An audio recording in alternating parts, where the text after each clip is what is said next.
What's up, everyone? AG Legend back here with another review, and this time we're taking a look at Hocus Pocus 2, my first review of the 2023 Horathon on my channel.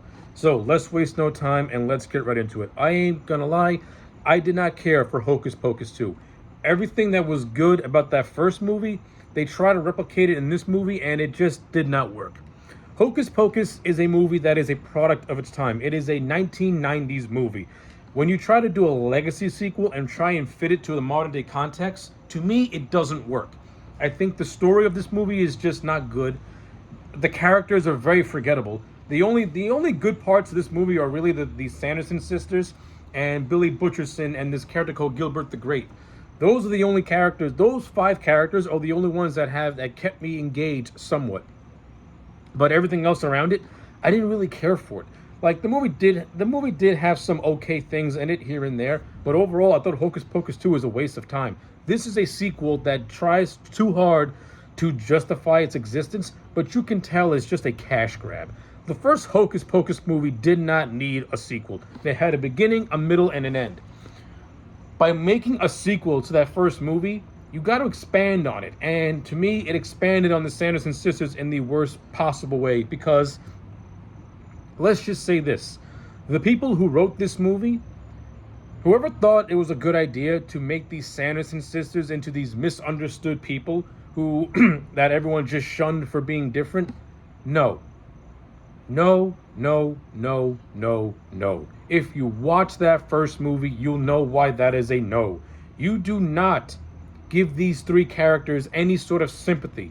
These three witches literally killed a girl and turned her brother into a cat, forcing him to live the rest of his life as an animal.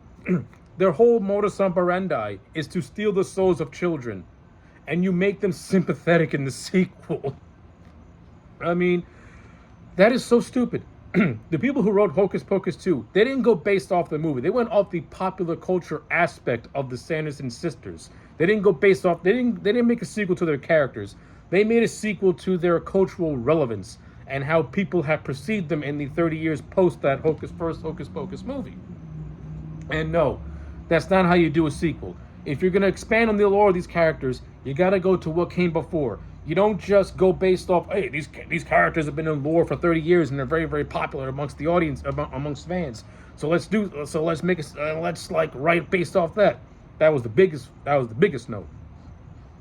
You don't make the Sanderson sisters sympathetic. What made them work in that first movie is that they're not sympathetic. They're just evil. That's it. They're just evil, and these three characters needed to stop them before they can kill all the kids of Salem.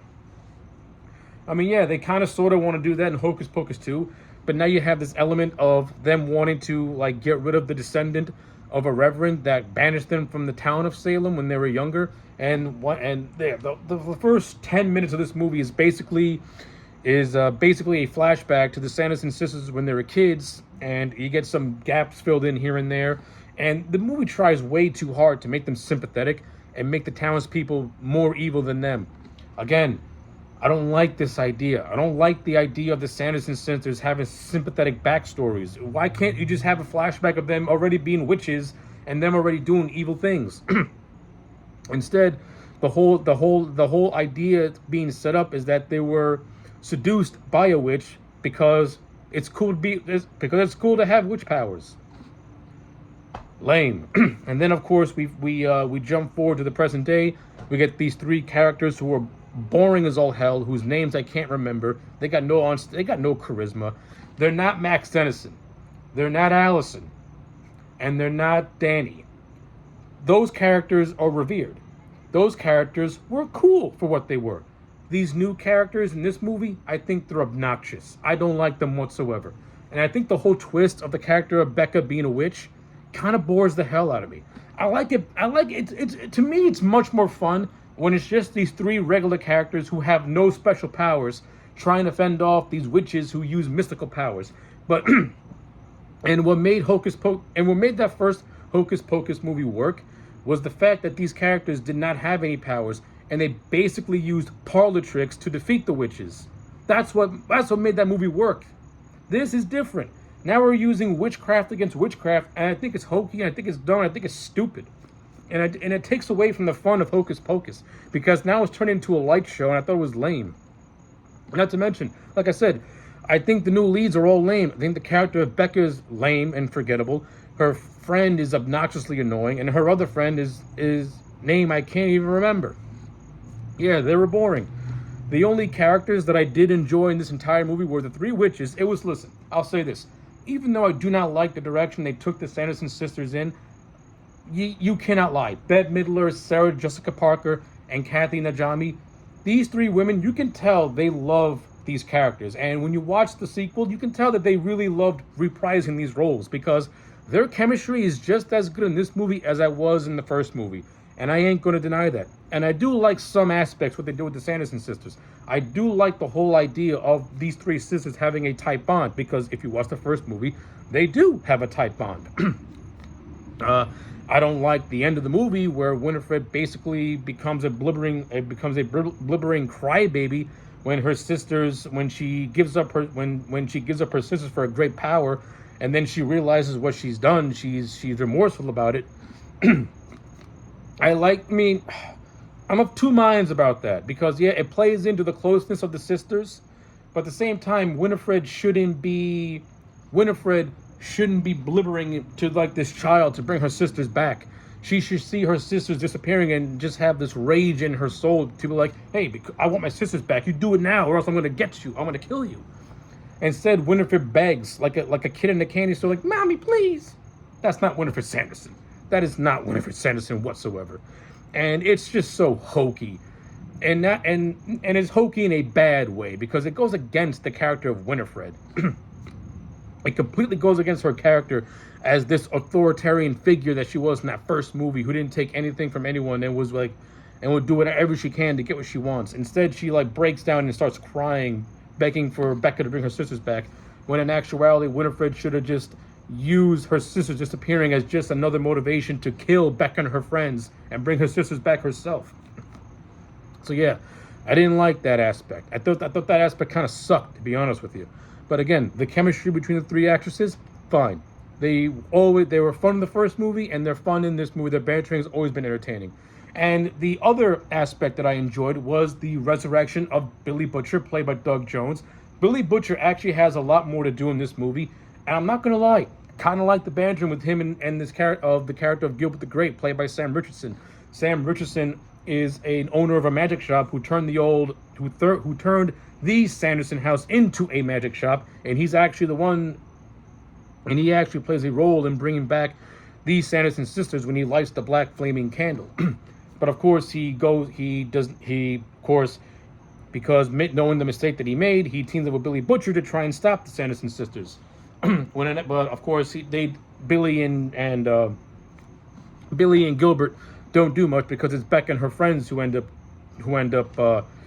defeating, and I use that term very loosely, defeating the Sanderson sisters, and a very just anticlimactic ending and final battle.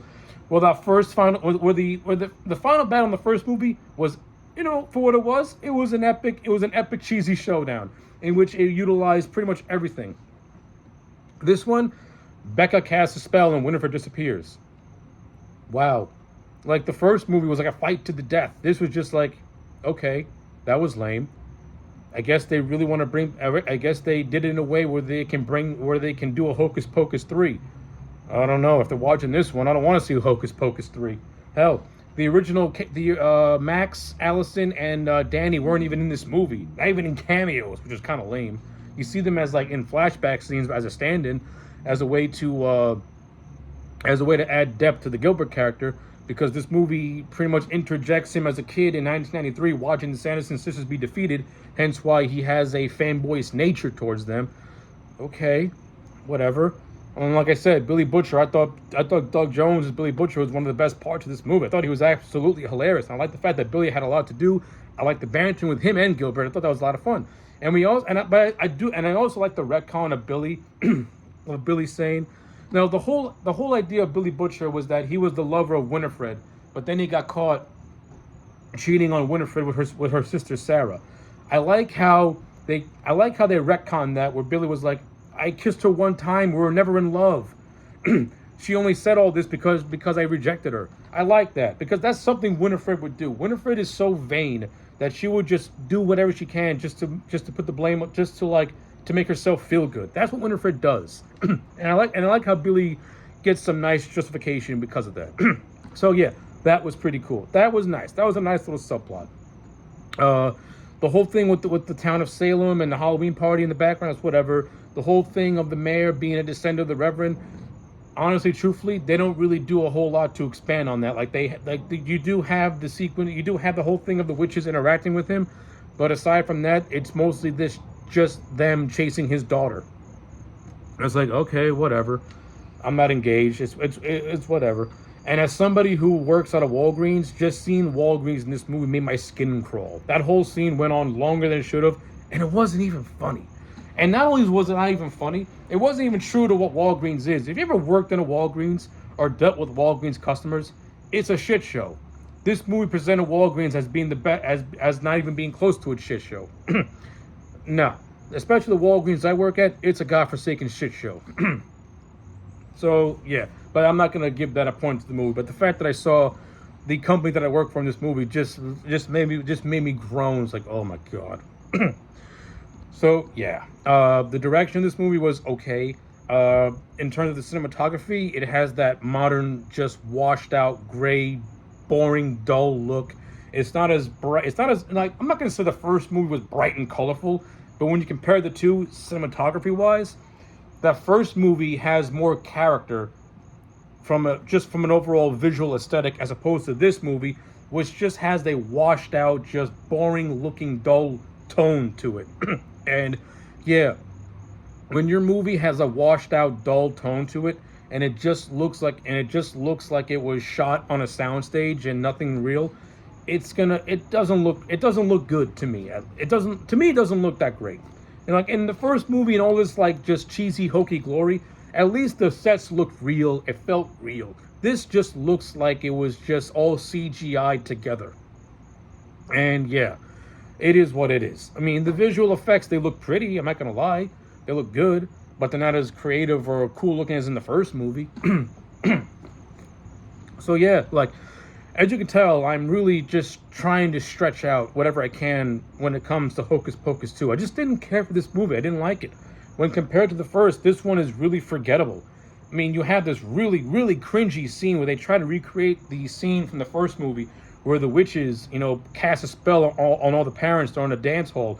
They try to recreate that here, and where in the first movie where it actually was cool, this one feels just weird and is not cool.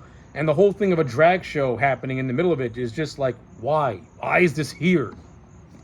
Again, this movie feels like it's a sequel to the pop cultural phenomenon of Hocus Pocus, and not the movie Hocus Pocus. And that's my biggest gripe against it, is that it's not a sequel to a movie. It's a sequel to the cultural impact that the movie had.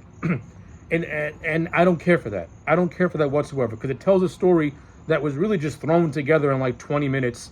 That was not really well thought out. Like, this movie does not feel like it has any fleshed out ideas. It feels like it has ideas that are just thrown against the wall, and someone's like, all right, make a movie, do it.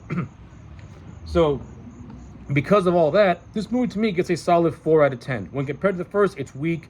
You can watch Hocus Pocus. I mean, it's not offensively bad, but if you watch Hocus Pocus 1 and 2 back to back, yeah, the second movie is going to make you question why was it even made when that first movie is fine the way it is and didn't need a sequel, because it had a satisfying conclusion to these characters, because you can clearly tell this sequel had no direction for the Sanderson sisters whatsoever.